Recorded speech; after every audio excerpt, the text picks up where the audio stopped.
kind of unexpected and kind of a crazy ending.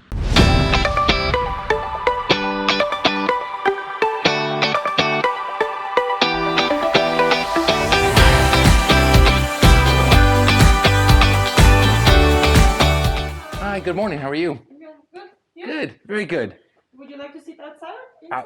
Let's go inside. It's a bit chilly this morning. Yes. Water. Coffee. Oh my goodness.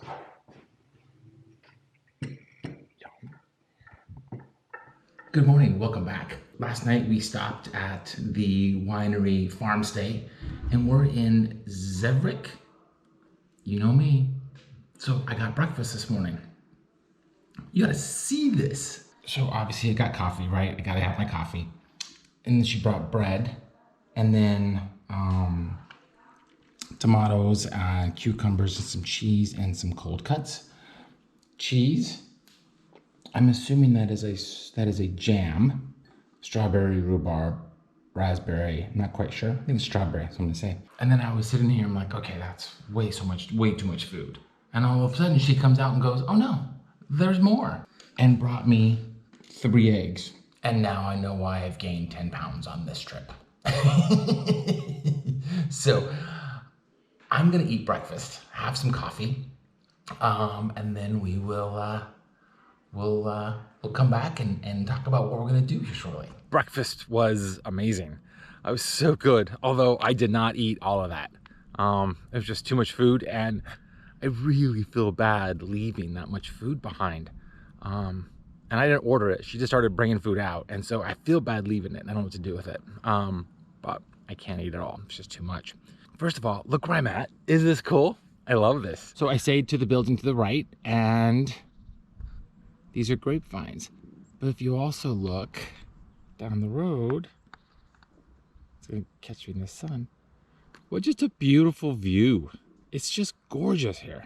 So we are headed into Ptuj this morning. We're gonna go to the museum. There are a couple things I wanted to see. One, I knew about, and I put it on my map to come see. But as I was putzing around like last night going, what time do they open? I realized there's something else there I want to see. So there's actually 2 things at the museum that I want to see. And so we're gonna head in. We are all packed up and got about a 30-minute ride to Ptuj.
Culture and tradition and history is just super fascinating, and I think it's what makes it makes the world spin. I don't want to go to every town and see a Gap or see an Applebee's. I like localization. I like history. I like traditions, and so this is one of them. This is a Kurent, but it's a costume worn during a spring festival. They will come through during a parade, right? Because it's usually a big event. They will come through and make a ton of noise with bells and howls and sounds to ward off winter. There are several of them, right? Because they're from different villages, and they're all a little bit different. They're usually fuzzy with a red tongue, pointed nose, and it's usually either horns or feathers made up here. So they're all a little bit different. What they also do is they go around to the different fields in the village with plowmen. Now, the plowmen, as practice, they will sow like one row or a little, 10 feet or some small tract to have a fruitful harvest for this next year. If the landowner or landlord doesn't allow the plowman to plow one field and plant seeds, then the Korent will get angry and roll around making noises on the ground to curse the land, so it's not as fruitful. I think these are super, super interesting. I love the tradition. I love the localization. I love that it's villages and they're all a little bit different. And it's a huge procession every spring to welcome spring and scare off winter. This is one of the things I wanted to come to in this museum. I think this is super cool. This was the other reason I wanted to come back to Ptuj. Although I thought it is part of the museum, but you have to make reservations to get to the Mithra exhibit. I didn't know that. But there's a Hotel Mithra, and it is to this god, Mithra. Why it has significance to me is I used to work in London on Walbrook, and from our building across the walkway was the Bloomberg building, and underneath the Bloomberg building there is a shrine to Mithra. So Mithra was a mythical god during the Roman period for soldiers, and it's one of these what they call a mythical religion. Some call it a cult. There's not a lot left of Mithra's of his history, because when the Roman Empire came in and established Christianity, and Christianity was taking hold, they came through and basically destroyed all the elements of those mystery religions. I wanted to come back here to understand, because there were two locations for Mithras, and I find it fascinating. And because I worked in London, right across the street from one of the shrines of Mithras. We gotta get moving, and I'm gonna hopefully get into one more country and hopefully go see 2 nations. Let's go do that. So I thought we'd actually be in Serbia today, but looking at the maps, I think we've got a 5-hour drive to get to the Croatian-Serbian border, and at that point I will just stay in Croatia. 1, because it's getting late. 2, they're part of the EU, and I am already in the EU from a customs and border crossing, and I don't know that I want to do a border crossing at night. So, but we're also going to hopefully go see the 2 nations. So let's go do that.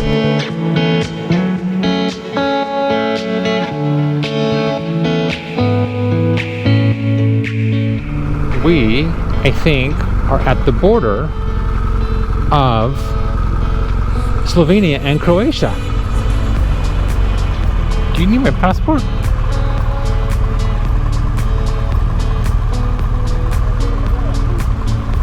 I'm gonna assume no. He looks bored.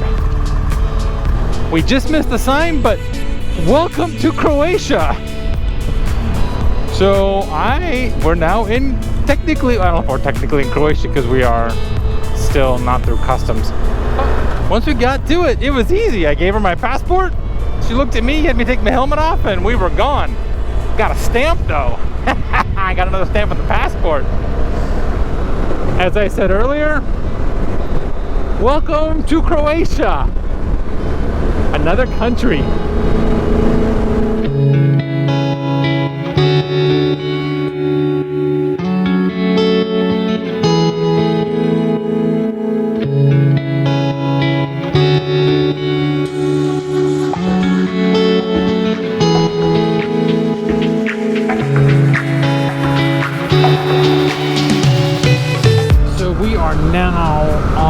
The eastern border of Croatia, and we are on the border, coming up to the border of Serbia. And so I don't know, we're probably not going to go into Serbia tonight. We will probably stay in the Croatian side. We're going to go explore a little bit more and We got about a half hour until I want to get to what I want to see. And it looks like we are going even smaller, which I'm okay with.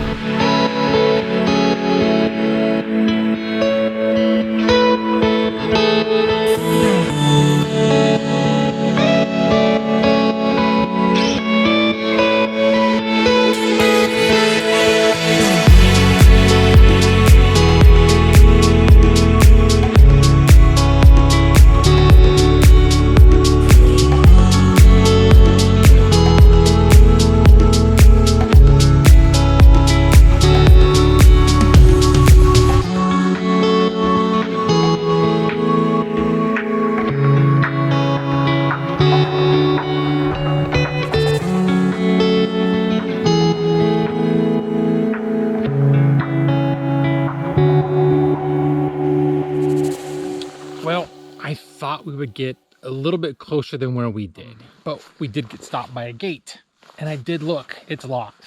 There's a lock over there, so I can't go any further. Where we were headed, and I mentioned earlier, we were going to go see a nation, maybe a hopeful nation. So we are at the end of the road to get to Lieberland.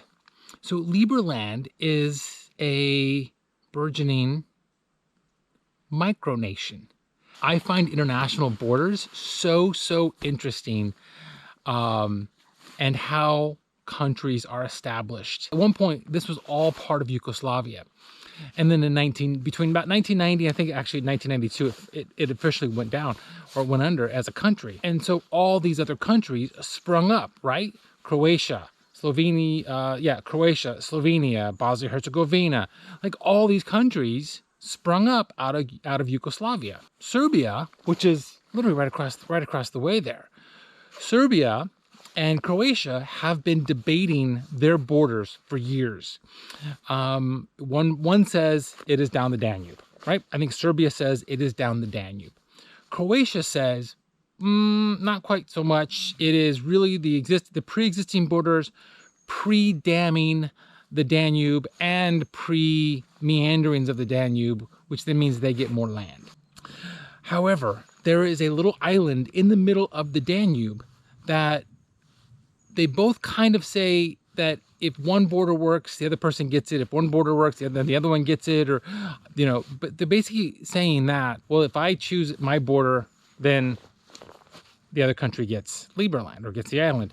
And the other country says, well, if I choose my border, the other country gets it. So they both kind of disclaim it, or if they both take their positions, then the other country would get it. And so neither country really claims it. So a gentleman came up in 2015 and said he claimed it as Lieberland.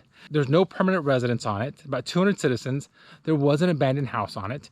And I just find it fascinating that there is a spit of land that countries have disclaimed effectively, and somebody comes up and says, I want it. So the Chicago Journal of International Law, using the criteria from the Montevideo Convention of establishing a statehood, basically has said that, as Croatia has said, this is our border, they've denounced this island.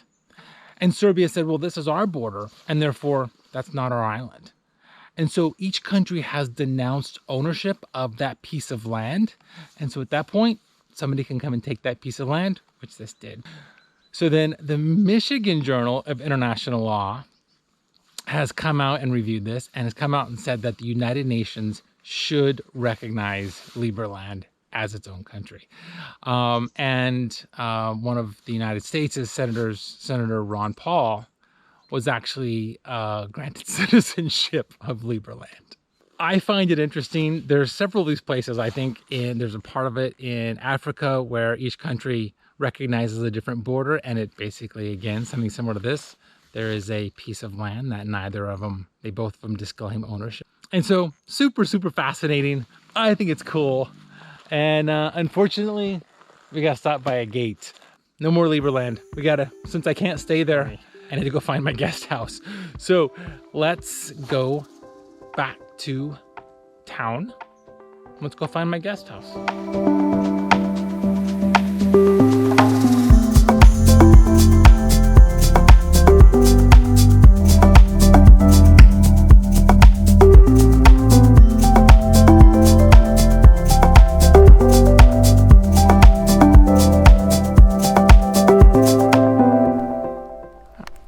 it's par for the course. So I am looking at Lieberland, right? I'm at the gate and I'm like, you know what? Let's find a place to stay. We'll do that right away, real quick. Find a place to stay. And that way it gives it time to get through the system, right? And get the reservation from the central system, right? The app that I use into their records, and just kind of gives it a little bit of time. So I made the reservation not thinking about it. Well, I made the reservation for Serbia. So I'm at the Serbian border, and I thought, okay, the guest house is cheap. If nothing else, I don't like it, I can just turn around and just write the cost off, right? So when I got to this border, I'm like, oh, I have to write that off because I can't get there. But you know what? Got the passport out. Want to go try it. All they can do is tell me no, and we'll see. So let's go try. Oh my God.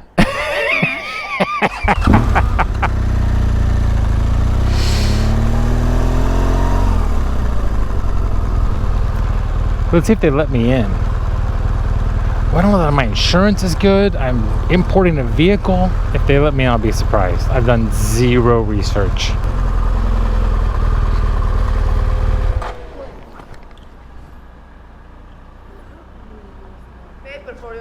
Oh.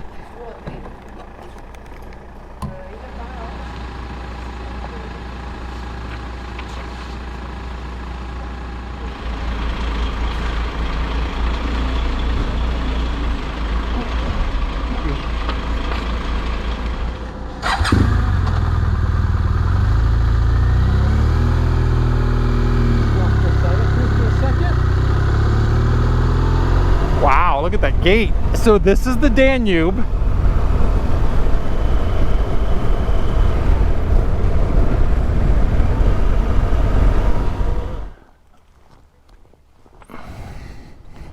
Motor papers.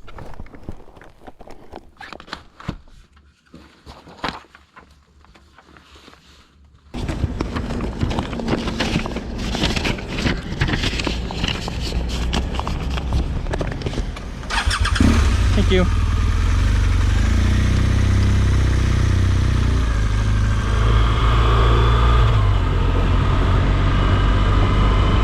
No way. Yeah, I can say it. Welcome to Serbia. How cool is this? I don't know why I didn't think I'd get in, because I did like no planning. I wasn't ready for it. I am so excited. We're here today. I cannot believe this. I'm a bit weirded out, I gotta admit. We're only 3 minutes away. We're going to a town called Bezdan.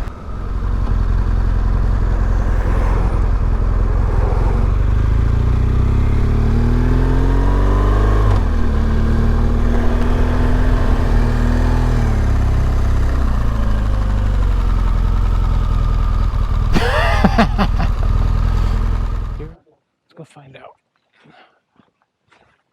Up front? So, right? Huh? Right. Okay. A to jest exchange. Okay. Und in exchange man is gospoda. Okay. Yeah. Let me go talk to him. Thank you. So I was told to go right and then right. And there's an exchange up here somewhere. That's the exchange. Let's go see. Let's go talk to him.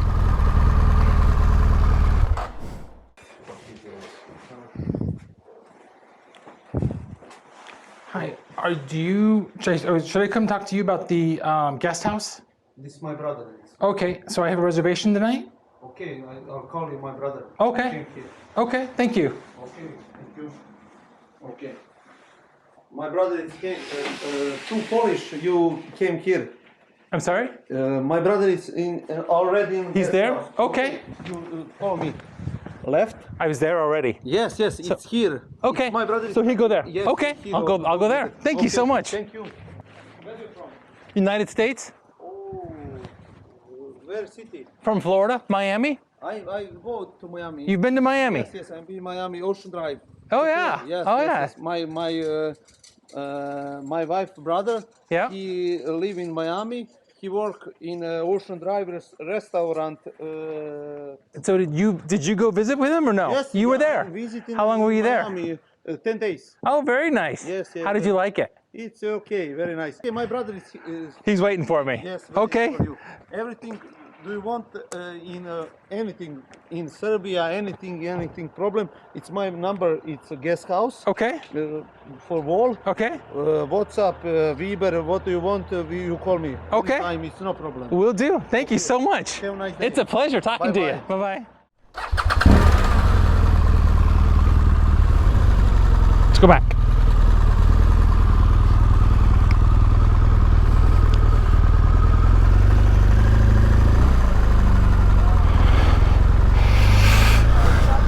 Okay.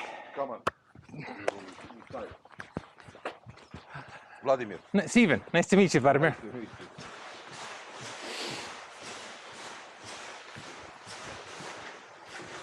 Excellent. There you go. Perfect. Okay. Okay. Thank you so much. No problem. I appreciate it. This is exactly what I expected this to be. This is delivering on everything I wanted this to be. This is awesome. So when I got here, I saw these bikes as I drove by, and I'm like, oh, there's more cyclists. So they're all, these three, they're all from the Czech Republic, and they are headed to Albania. And so I have company. I've tried to talk to them, and they kind of shy away. In the last couple days, I don't know where I read it or heard it, but somebody said that a lot of Americans or English-speaking people come to foreign countries, and they're like, everybody's rude. And they said that comes off because people are afraid to speak English because they think their English is bad. Where I think most of us, especially if we're in a foreign country, we like to engage with people, and the fact that they know English is incredible, because I don't know any of these languages. So from a standpoint of when they do engage, I really appreciate it, and I applaud their efforts, because they're trying, they know it better than I know their language, and I wish that I could have engaged with these guys, but two of them both were like, didn't say a thing to me. I think it's just because they don't know the language, they don't know English. And what little they do know, they're afraid to say because they get shy, which I get, because I'm shy, because I know an inkling of Spanish, and I'm shy to say it. So the gentleman said I could put my bike under there. I don't think it's gonna rain, but it's always nice to have it under protection. And then we're gonna go into town and get something to eat. Let's go. Is there vegetables over here? Oh, no, they're not. Frozen vegetables. Oh, they're vegetables. So I'm in a tiny grocery store, although I think I'm in the only grocery store. I don't have a place to actually make a salad. So I think tonight is charcuterie. So I'm gonna have crackers, and I see hummus, and there's tuna in a can, and there's some salami and cheese and all that kind of stuff. So we are going to make ourselves a kind of a charcuterie cheese hummus board tonight. I think I have too much food, to be really honest with you. We have crackers, hummus, cheese. I think this is meatballs. I'm not quite sure, but I think it's meatballs. And then they had tuna salad, Mexico-style tuna salad, and Italian-style tuna salad. But I did notice kind of a layer of dust on that one. So my gut tells me that the Italian-style tuna is not a hit in Serbia. And some kind of plasma mini cookies. So we're gonna try these. I like trying new things. What an incredible day, and kind of unexpected and kind of a crazy ending. To end up in Serbia by accident. Like, I made the reservation, I wasn't looking. I was so into talking about Lieberland and being in the middle of nowhere. I was just loving the moment, and I didn't realize how, I should have known how close to the border we were, but to end up in Serbia is incredible. I absolutely loved it. I hope you guys liked it, and I will see you guys later. See ya.